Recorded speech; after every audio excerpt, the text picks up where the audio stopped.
বেগম খালেদা জিয়া শুধুমাত্র বাংলাদেশের প্রধানমন্ত্রী এমনটা নয়, তার আর একটা আমাদের কাছে গুরুত্বপূর্ণ যে জগন্নাথ বিশ্ববিদ্যালয় তার সময় প্রতিষ্ঠিত হয়েছিল এবং তিনি জগন্নাথ বিশ্ববিদ্যালয়ের প্রতিষ্ঠার ঘোষণা দিয়েছিলেন, যার কারণে তিনি আমাদের কাছে আরেকটু বেশি গুরুত্বপূর্ণ। আমরা নির্বাচিত হওয়ার পরে আমরা চিন্তা করেছি যে আমাদের কর্তব্য হলো তার কবর জিয়ারত করা।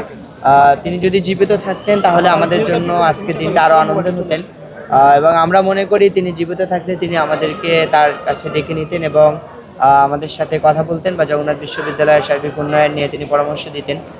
যেহেতু তিনি আল্লাহটাকে সাড়া দিয়ে চলে গেছেন, এখন তো আসলে আমাদের একটাই করণীয় আছে যে তার জন্য দোয়া করা। আমরা দোয়া করি তিনি যেভাবে অন্যায়ের বিরুদ্ধে সংগ্রাম করেছেন, গণতন্ত্রের জন্য সংগ্রাম করেছেন এবং জালিমের বিপক্ষে দাঁড়িয়েছেন, আল্লাহ তাআলা তাকে শাহাদাতের মর্যাদা দান করুন।